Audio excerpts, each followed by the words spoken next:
just getting ready to go around my Jeep and grease the shackles in it. I got a rough country military lift in the Jeep that I put in about a year or two ago.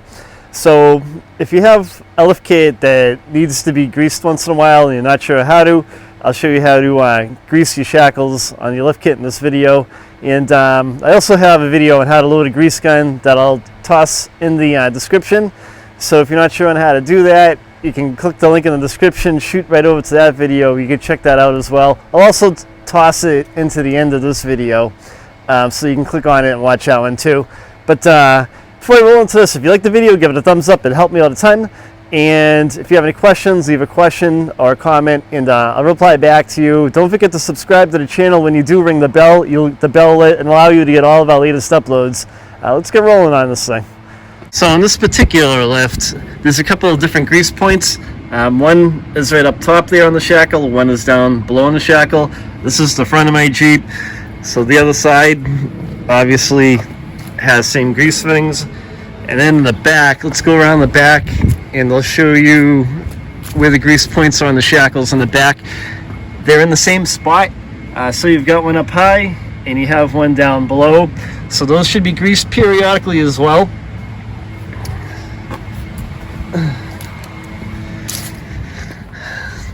So it's important to grease these once in a while to help prevent binding. It'll enable the Jeep to, the suspension to move a little bit more freely, not bind up on the road and off road.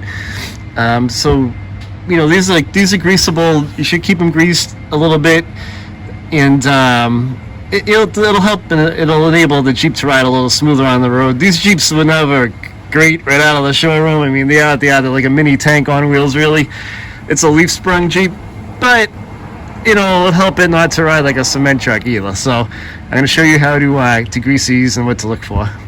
So the first thing you're going to need is like a grease gun like this one, and you can kind of buy them anyway. You can buy one from Harbor Freight if there's one near you, or your local auto parts store should have one with a cartridge as well. So what you're going to do is you're going to take the end of the grease gun and you're going to put it on to the end of the grease fitting. Press it on, make sure it attaches and it doesn't come off. So what I find with these is that when you have enough grease in there, it's going to get really hard to crank down on the handle. You might not see grease come out of these bushings like you typically do in like a ball joint or something like that. So we're going to go to the top. I'm going to attach my grease gun. Whoop. Give a little tug, make sure it's on there. So I'm going to get like about a pump out of that one. Like I said, I just installed this kit like a year ago. Haven't driven the truck a whole lot. So there's probably already enough grease in there. If I remembered right, when I put this kit in there, I'm pretty sure that these bolts that went through have a little hole in the middle of them.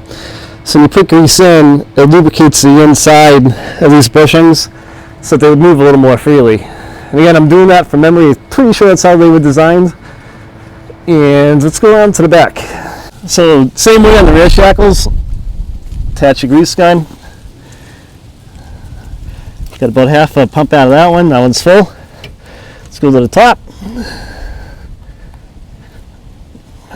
Press the end in. Okay, that one's a little...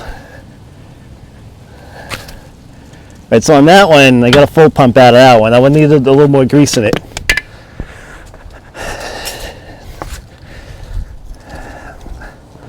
So I kind of wanted to do this video too to show you guys what to expect. Like on a ball joint or something like that, you usually get a couple of full pumps out of them, then they mushroom out, and you know when they're full. But on these, it's a little different. You'll feel that lever get hard. So let's go to the other side so we get out of that one.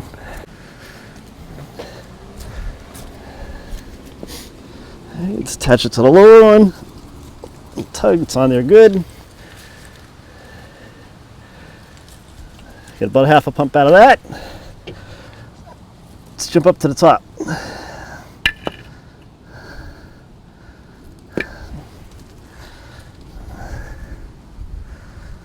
Oh, yeah. So my zerk's fitting just came out of this. And I'm not going to edit it.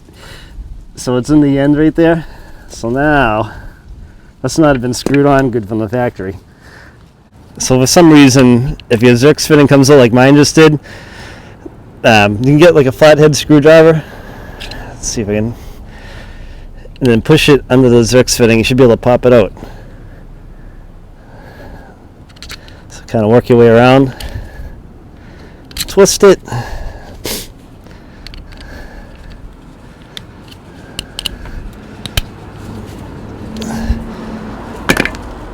And then I have it here in my hand, so I'm going to get a wrench and put that back in. So with this little zerk fitting, there isn't like a hex on the bottom of it for a wrench, so I'm going to have to use some vice grips to put it back in.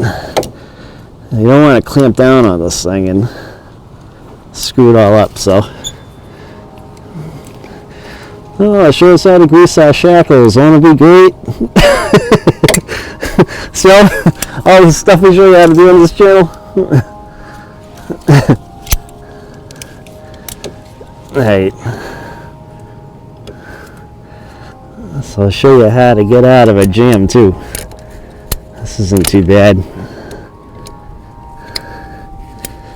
Alright, so now we're not putting a whole lot of tension on this thing. We're gingerly just putting enough on it to screw the thing back in.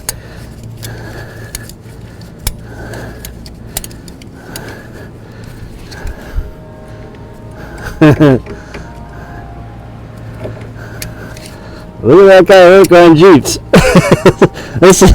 This is why it's so much fun having a Jeep. Alright, that's bottomed out. So let's move up to the top. This top rear is the same way.